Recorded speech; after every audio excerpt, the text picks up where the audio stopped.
This is a Big Facts Network exclusive. A 96.1 The Beat. You know what it is. This is DJ Scream Show. This is DJ Scream, and I'd like to welcome Struggle Jennings. Just pulled up on me. What's up, brother? What's happening, baby? How you doing? Man, blessed, brother, blessed. So honored to be here, bro. Oh, likewise, man. I appreciate you taking time to pull up, man. Let us know a little, for anybody that's been under a rock, like let everybody know a little bit about Struggle Jennings in the brief, and then, of course, we'll get deeper into it. Yeah, man, I've been plugging away at this for 2 decades now. Took a little break, had to go do some time in the state and federal pen, turn my life around, got back out, got it all together, got all the kids under one roof, and now I'm, just celebrated my 3rd platinum record, 6 gold records since being home, and yeah, man, just going back into prisons, talking, inspiring the guys that they can turn it around and making music and defying all the odds and checking off all the boxes. You know, that's probably, and I salute you because that's probably one of the most difficult things to do.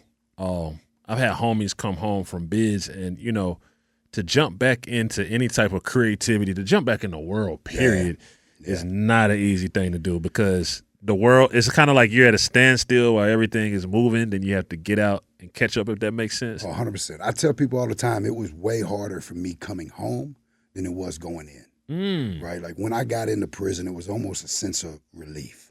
I hear that a lot. Man, living that life, and all the things that we were doing, I was, gang member and selling drugs and running wild and doing the music, but nothing had really just popped yet. And dropped a song the day I got arrested.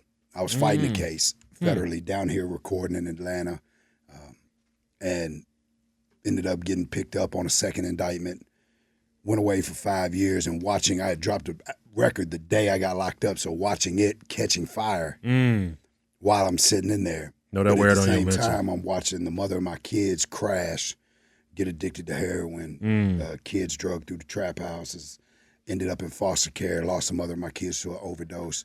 So I was watching like everything rise and everything crumble at the same time. How did that wear on your mental, and how do you feel like you survived it? What was your mechanism to survive that? Well, I think the first thing was realizing that I can't control nothing that's happening outside them walls. Only thing I can control is what I do with this situation and what I make of this. One thing that I wanted to make sure is that none of it was in vain.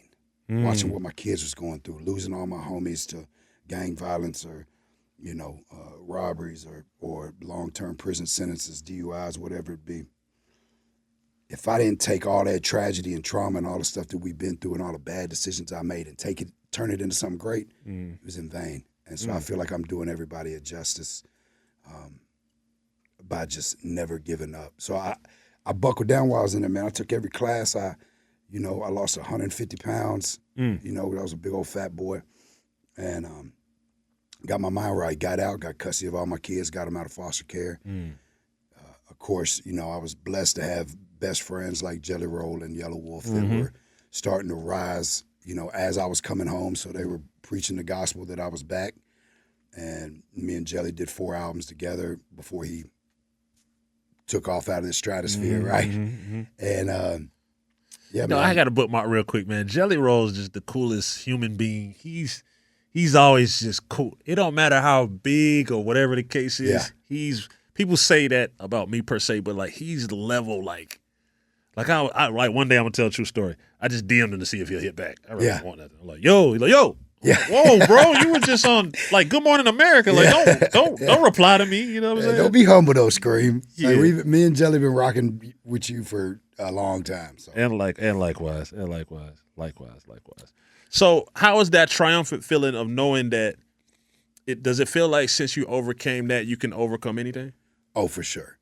I think the main thing is two elements to that is, for one, accountability. Realizing that anything that happens to you in life is a direct result of a decision you make. So now you got that power. Something bad happening, I need a maneuver. I can fix this. I'm not blaming it on my conditions or somebody else, right? And then also looking back and seeing that everything that I thought was a tragedy ended up being one of my biggest blessings. Right? As long as you're looking for that silver lining and you realize that everything in your journey is leading you up to be able to handle the next part of the journey. Then you just kind of move to where obstacles become opportunities. There you go. You know, to sharpen your blade or to learn something or to prove something or to show somebody else something, you know, somebody else that something's possible. And if you're purpose-driven, you know, I really had to become purpose-driven to keep me from going backwards. You know, I had to have something to lock in on and go, okay, I want to help change lives. I want to show my kids that anything is possible, that everything they went through now is giving them a testimony so they can go out and do something great. So once you're purpose-driven as well, you know, that makes you just move different. You know, I guess one of the just biggest struggles in culture or life is when you're a teenager, when you're young, the stuff that we're talking about, there's some young people looking at this and looking at them old people talking about old, old, you know what I'm saying? Yeah. But how do we?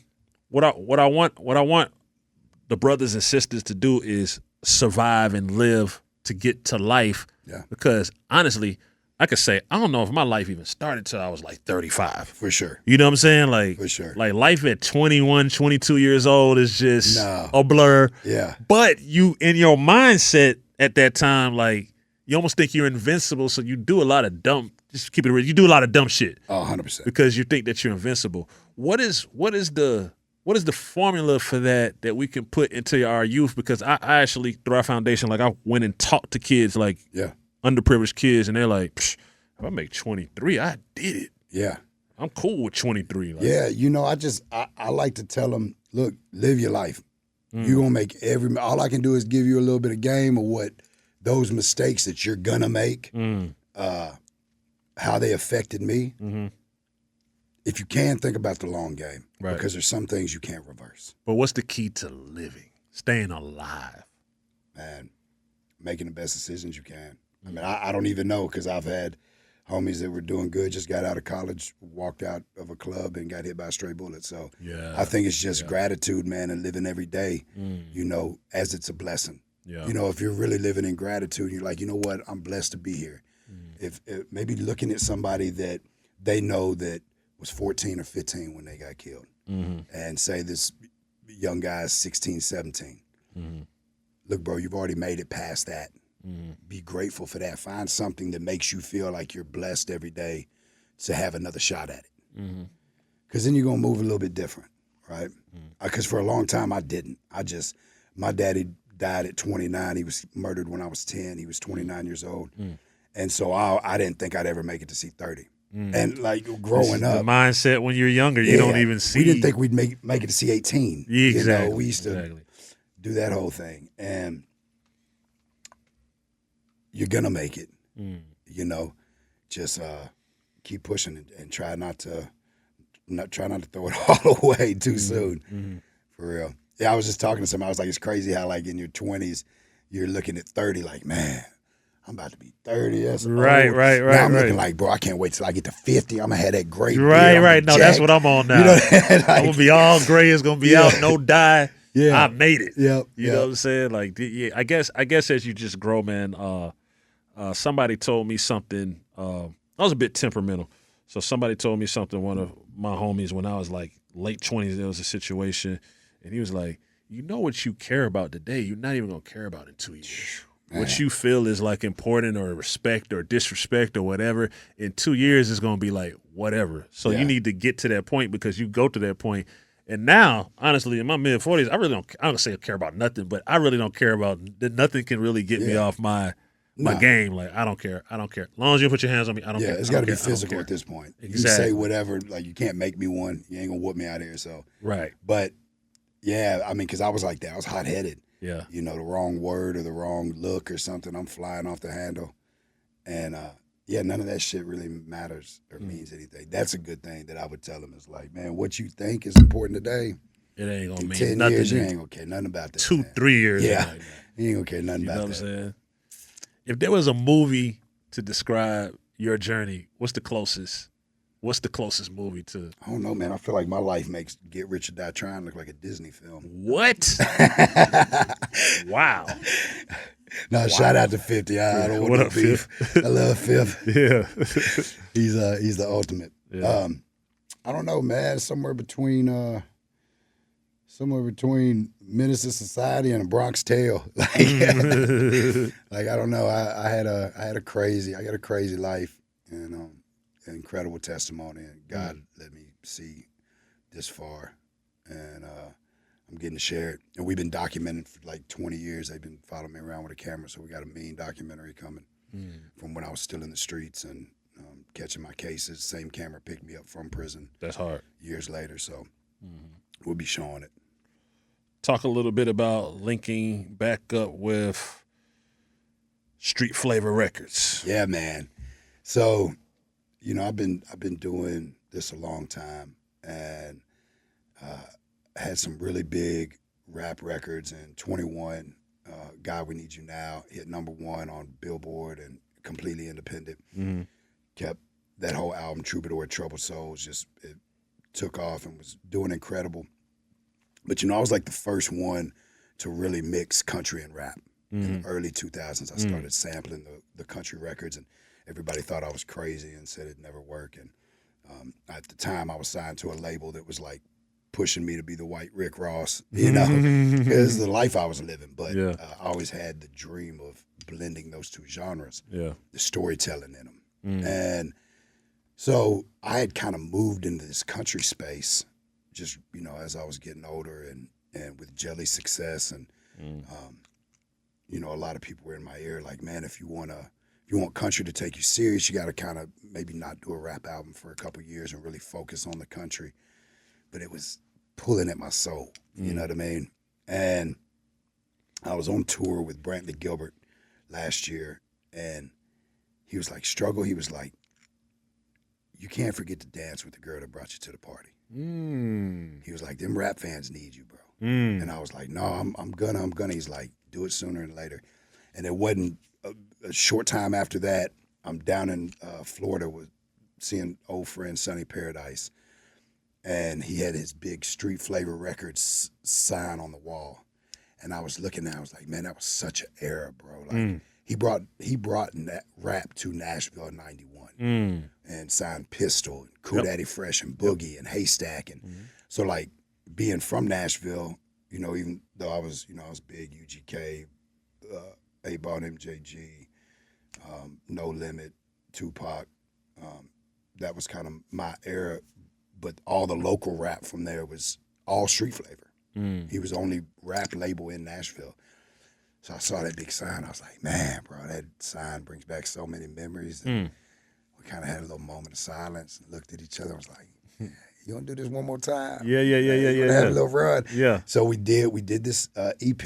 Ended up being 7 songs. And it's, I told him, I was like, I want that old Nashville 90s, 2000, early 2000 sound. That's dope. I'm not going to go over the top. I'm just going to come in. I'm just going to spit some bars, and I want to bring in the right features to where it's the people around me, and I don't want to go snag some big feature. I just want it to just feel like how it was back in. And I think the EP embodied it great. So how dope is it to see some of that music on the charts? Like obviously it's masterful when Jelly Roll does it. Shouts to Shabuzi, but namely Big X the Plug has found a lane where he makes it. It's like country, soul, hip hop. I don't know. It's like this new strand of music. Yeah, no, it's once again it makes it feel like all the sacrifices that I did and stuff wasn't in vain because I always had the vision because. Even though, I lived in lower income housing and like all we listened to was rap, you could go down 2 blocks and my uncles were out there listening to country, throwing horseshoes, selling weed. We're down the street listening to Tupac selling dope. I always lived in that, you know how it is in the South. Yeah. You know what I mean? It's like, it's just a melting pot of that. And so country and Southern rock was always like a backdrop, what I'd hear being a kid. But then, what I was listening to from NWA and all the way up, because I'm an 80s baby, they always coincided so deeply because of the storytelling. And talking about the common person or like what they were going through, and so I always saw the vision that they needed to be married a little tighter. And so now to watch labels actually buy into it, you know, because the labels weren't. They didn't want to hear about that. They didn't want to hear nothing about that. Yeah. And being from Nashville, they weren't, you know, it was a super tough crowd because it's that country music world was such an old school boys club for a long time, right? And then hip hop's always been sacred as well, right? So going into two separate sacred genres and making something new out of them, it wasn't looked highly upon. I think hip hop accepted it way better than country did, for sure. And that just comes down to your wordplay in the songs, right? And if you're really saying something that connects to that person. But so then to see the major labels finally buy into it with Big X, and then him to find, because I got some of my best friends are all writers on that album, and so I know the guys that are writing those songs, and watching that all come to fruition, and it makes you feel good. Well, especially when you know that you had something to do with the original creative process of that. I want to talk a little bit about both of those genres real quick. How do you feel about country music purists not embracing people from other genres trying to do country music? Like you saw the whole thing with some of the country artists saying, "Oh, Beyonce, that could never be country. I don't care how big it is," and so forth. I get to use the best example ever. My grandfather, Waylon Jennings. You ask somebody, one of those purists, what real country music is, they're going to say Waylon Jennings. Well, when Waylon came out in country, they told him he wasn't country. There's too much rock and roll, too much blues in it, too many guitars. So just hold out. Like, you know, it's tough for some people to let go of old and allow new in, right? But the reality is, like my daughter, I got a 26-year-old daughter, she sings blues. It may not sound like old blues. This is a 26-year-old girl whose mama was a stripper, daddy was a drug dealer, and both of them did a bunch of time in the feds and in and out of prison. She was on her own by the time she was 12. This is her blues, baby.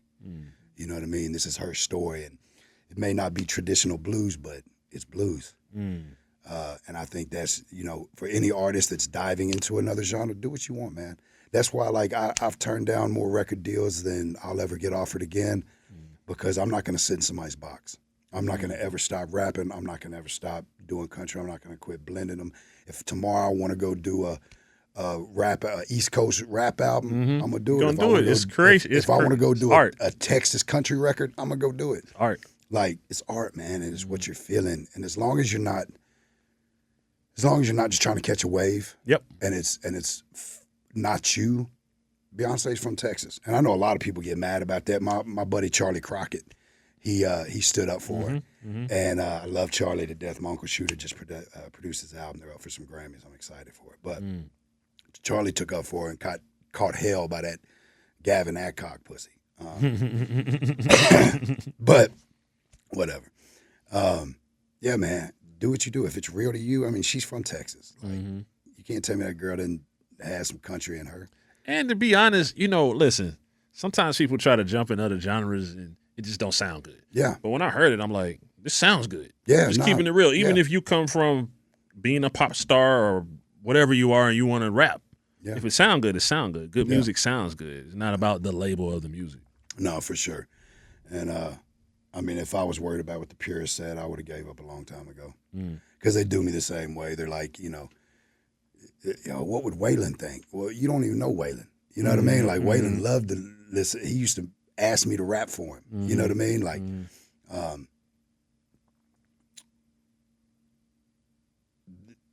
so many people get hung up on what they think, especially out of celebrities, who they think they are. You know what I mean? Like, people say, like, Waylon rolled over in his grave when I first started rapping, right?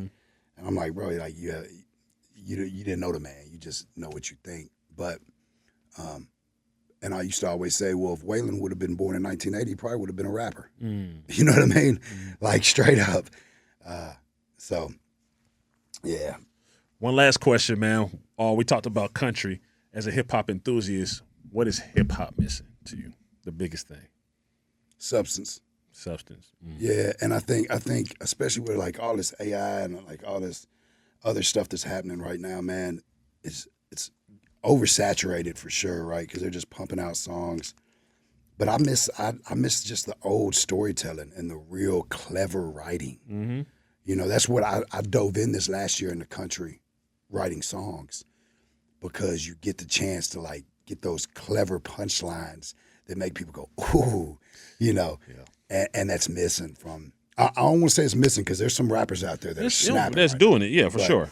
But mainstream hip hop, for sure, it's missing substance and just that clever writing, man. Wasn't it dope to know that? Like, I've never heard, me personally, I never heard anyone sound like 8Ball or MJG or Scarface or in that era. And it was like, if you tried to sound like somebody, that was considered whack. That wasn't it. Yeah. Why are you trying to sound like him? That ain't gonna do it. Now I have somebody literally come up to me and be like, "Bro, my cousin rap. He sounds just like Lil Baby. Check him out." Yeah. And I'll be like, if I want to go listen to Lil Baby, I'll go listen to Lil Baby. Yeah, originality. That's the disconnection that I think people just need to be themselves and find their own sound. You 100%. Know what I'm saying? Because when you find your own sound, you become Snoop Dogg. You become timeless because it's your own sound. Timeless. What makes you an icon is being completely different than anybody else that's around you or anybody else of that era. You know, there's only going to be one Tupac of that era. There's only going to be one Kid Rock. There's only going to be one, you know, like you can't, trying to duplicate something, you'll never stand out on your own. Mm-hmm. Absolutely. Final words and some gems and some motivation for the people. We like to do that at a DJ Scream Show. What's your biggest gem you want to give the world? Man, just never give up, man. Like I look back, like I told you, some of my most traumatic events in my life ended up being my biggest blessings. And a lot of people out there feel like they're not getting ahead, like they're losing. Listen, you cannot lose the game to the buzzer ring. You can be down 100 points. You can be down 100 points. Keep shooting. As long as the clock's still ticking, keep going. It's still ticking, man. We saw that in a football game a couple of weeks. What happened? Oh, the Bears. Yeah. They showed that. It was fourth quarter. I was like, it's over. They went out there and said, no, it ain't. Yeah. And, of course, if you're a Falcons fan, you share that trauma, too. You're the masters of it. It's never over. You know what I'm saying? Yeah, don't worry. I'm a Titans fan. We don't. Oh, man. Yeah, you're not that far from us. We don't get to celebrate much. Man, listen, I appreciate you pulling up, man. Much continued success to you. I'm proud of you. You know what I'm saying? Likewise. I think that men need to tell other men when they overcome certain things that they're proud of them. You know what I'm saying? And one call away if you need me. You know what I mean? Man. Anytime, brother. I appreciate you. Sure. Struggle Jennings on the DJ Screen Show. It's 96.1 The Beat. Salute. Yeah. This is a Big Facts Network exclusive.